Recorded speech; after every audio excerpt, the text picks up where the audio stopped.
Hey everybody, this is Renee Rogers from the Birthplace of Country Music Museum, and today I wanted to talk to you a little bit about hillbillies.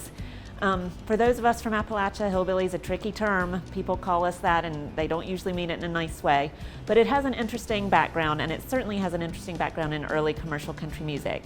A lot of scholars trace the term itself back to Scotland with the idea of hill folk, with the hill part of it, and then billy, which meant like comrade or companion, and so hillbilly.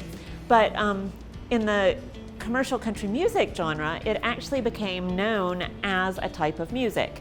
And it was specifically that early old-time music that Ralph Pierre, the man who produced the music and recorded the music here in Bristol in 1927 and other places, supposedly he coined the term. And the story behind that is that before 1927, when he was doing some other earlier recordings, he worked with a group who was down from this area, from Virginia and North Carolina, and he recorded a couple of songs with them, and at the end he said, "So what do I call you guys?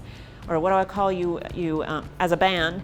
And they said, "You can call us anything you like, but we're just a bunch of hillbillies from Virginia and North Carolina." And he wrote down the Hillbillies, and that became their band name. They were well known. They recorded several other songs and several other records, and that became the term that was used for the genre of this early commercial country music.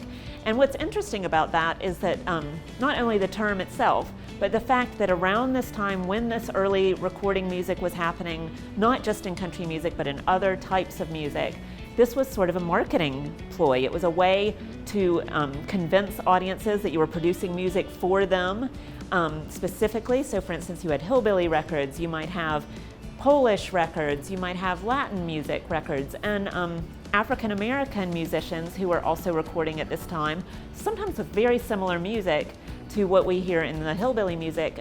They had their records being called race records, and they were being sort of marketed to these different audiences. That doesn't mean that people weren't buying records from all sorts of different genres, just like they do today.